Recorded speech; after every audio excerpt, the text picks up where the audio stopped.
श्री गुंजामाली जी और उनकी पुत्रवधू। श्री गुंजामाली जी नाम के एक संत हो गए हैं। ये गुंजा जी गुंजा की माला प्रभु को पहनाते तथा स्वयं पहनते थे, अतः इनका गुंजामाली नाम ही पड़ गया। ये पहले लाहौर में निवास करते थे। इनकी पुत्रवधू विधवा हो गई थी।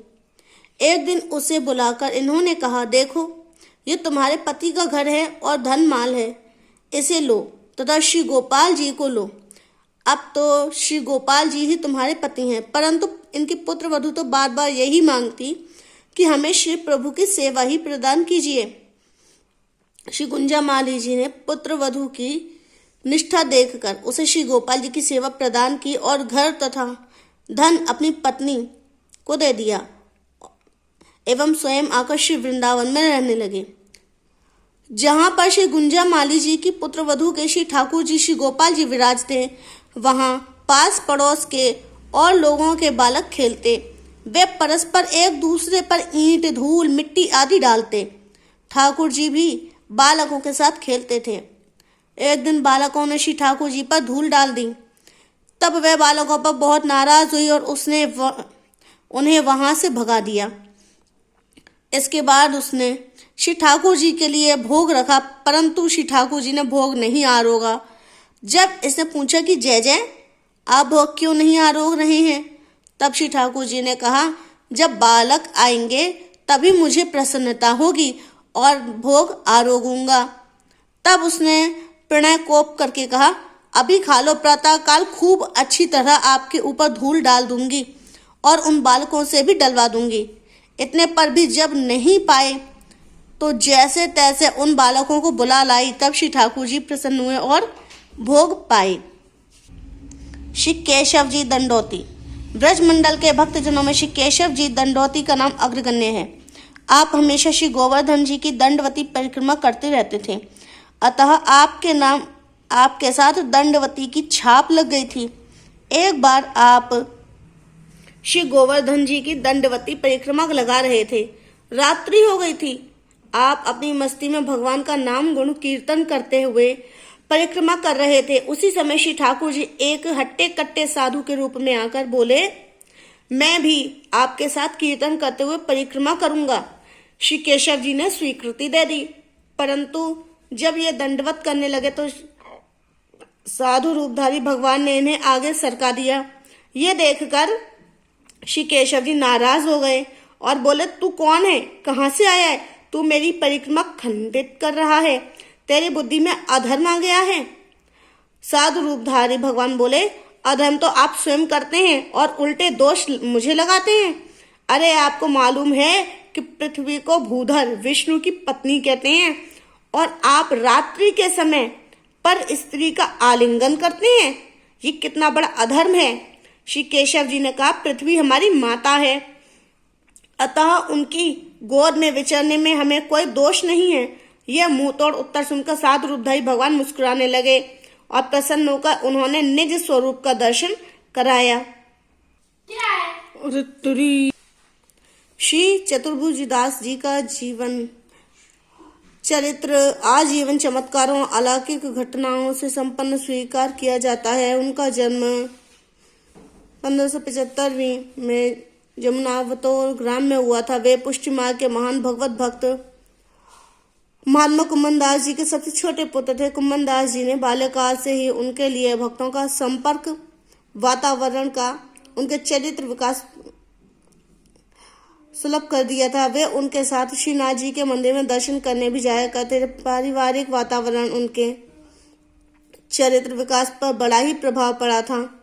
कुम्भन दास के सत्य प्रयत्न से गोसाई श्री विठल नाथ जी ने श्री चतुर्भुजदास जी को जन्म के ही 41 दिनों बाद ही ब्रह्म संबंध दे दिया था। वे बाल्यकाल से ही पिता की देखी रेखी में पद रचना करने लगे थे। घर पर अनासक्ति पूर्वक रहकर खेती बाड़ी का भी काम संभालते थे। श्रीनाथ जी की सेवा में उनका मन बहुत लगता था। बाल्यकाल से ही भगवान की अंतरंग लीलाओं की उन्हें अनुभूति होने लगी थी। उन्हीं के अनुरूप वे पद रचना भी किया करते थे। उनकी काव्य संगीत की निपुणता से प्रसन्न होकर श्री विठल नाथ जी ने उनको अष्टछाप में सम्मिलित कर लिया था। वृद्ध पिता के साथ अष्टछाप कवियों में एक प्रमुख स्थान प्राप्त करना उनकी दृढ़ भगवत भक्ति, कवित्व शक्ति और व्यक्ति का परिचायक है। ब्रह्म संबंध से गौरवान्वित होने के बाद वे अपने पिता के साथ जमुनावतों में ही रहा करते थे। नित्य उनके साथ श्रीनाथ जी की सेवा और कीर्तन तथा दर्शन के लिए गोवर्धन आया करते थे। कभी कभी गोकुल में नवनीत प्रिय के दर्शन के लिए भी जाया करते थे, पर श्रीनाथ जी का विरह उनके लिए असह्य हो जाता था। श्रीनाथ जी में उनकी भक्ति सब सखा भाव की थी। भगवान उन्हें प्रत्यक्ष दर्शन देकर साथ में खेला करते थे। श्री वल्लभ संप्रदाय में आपको श्रीनाथ जी के नित्य सखा विशाल का अवतार माना जाता है। भक्तों की इच्छा पूर्ति के लिए भगवान अभिव्यक्त होते हैं। श्री विठलनाथ जी महाराज की कृपा से चतुर्भुजदास को प्रकट और अप्रकट लीला का अनुभव होने लगा। एक समय श्री गोसाई जी भगवान का श्रृंगार कर रहे थे, दर्पण दिखला रहे थे। चतुर्भुजदास जी रूप माधुरी का आस्वादन कर रहे थे। उनके अधरों की भारती मुस्कुरा उठी। सुभग सिंगार निरखि मोहन को लय दर्पण कर प्यहि दिखावे। भक्त की वाणी का कंठ पूर्ण रूप से खुल चुका था। उनका मन भगवान के पदारविंद मकरंद से उन्मत्त था। उनके नैनों ने विश्वास पूर्वक सौंदर्य का चित्र उरेहा। मायरी आज और काल और छिन छिन प्रति और भगवान के नित्य सौंदर्य में अभिवृद्धि की रेखाएं चमक उठी। भगवान का सौंदर्य तो क्षण क्षण में नवीनता से अलंकृत होता रहता है। यही तो उसका वैचित्र्य है। लीला दर्शन करने वाले को भगवान सदा नए नए ही लगते हैं। एक समय गोसाई श्री विठलनाथ जी गोकुल में गए थे। गोसाई जी के पुत्रों ने परासौली में रास लीला की योजना की। उस समय गोकुलनाथ जी ने चतुर्भुजदास से पद गाने का अनुरोध किया। चतुर्भुजदास तो रस सम्राट श्रीनाथ जी के सामने गाया करते थे। भक्त भगवान के विरह में ही लीन थे। श्रीनाथ जी ने चतुर्भुजदास पर कृपा की। श्री गोकुलनाथ ने उनसे गाने के लिए फिर कहा और विश्वास दिलाया कि आपके पद को भगवान प्रकट रूप से सुनेंगे। चतुर्भुजदास ने पद गाना आरंभ किया। भक्त गए और भगवान प्रत्यक्ष ना सुने। भक्त गाए और भगवान प्रत्यक्ष ना सुने, ये कैसे हो सकता है? उनकी यह दृढ़ प्रतिज्ञा है कि मेरे भक्त जहाँ गाते हैं वहां मैं उपस्थित रहता हूँ। भगवान प्रकट हो गए, पर उनके दर्शन केवल चतुर्भुजदास जी को श्री गोकुलनाथ जी को ही हो सके। गोकुलनाथ जी को विश्वास हो गया कि भगवान भक्तों के हाथ में किस तरह नाचा करते हैं। चतुर्भुजदास ने गाया, अद्भुत नट वेश धरे यमुना तट, श्याम सुंदरम गुणनिधान, गिरिवर धरन रास रंग नाचे। रात बढ़ती गई। दिखने वालों के नयनों पर अतृप्ति की वारुणी चढ़ती गई। भक्त की प्रसन्नता और संतोष के लिए भगवान अपना विधान बदल दिया करते हैं। एक समय श्री विठलनाथ जी ने विदेश यात्रा की। उनके पुत्र श्री गिरधर जी ने श्रीनाथ जी को मथुरा में अपने निवास स्थान पर पधराया। चतुर्भुजदास जी श्रीनाथ जी के विरह में सुध बुध भूल कर गोवर्धन पर एकांत स्थान में हिलग और विरह के पद गाया करते थे। श्रीनाथ जी संध्या समय नित्य उन्हें दर्शन दिया करते थे। एक दिन वे पूर्ण रूप से विदग्ध होकर गा रहे थे, श्री गोवर्धन वासी सांवरे लाल, तुम बिन रहो न जाए हो। भगवान भक्त की मनोदशा को से स्वयं व्याकुल हो उठे। उन्होंने तुरंत प्रकट होकर दर्शन दिया। उन्होंने गिरधर जी को गोवर्धन पधराने की प्रेरणा दी।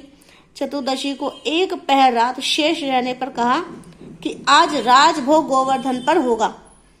भगवान की लीला सर्वथा विचित्र है। नरसिंह चतुर्दशी को वे गोवर्धन लाए गए।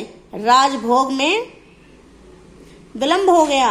राजभोग और शयन भोग साथ ही साथ दोनों उनकी सेवा में रखे गए। नरसिंह चतुर्दशी को वे उसी दिन से 2 राजभोग की सेवा से पूजित होते हैं।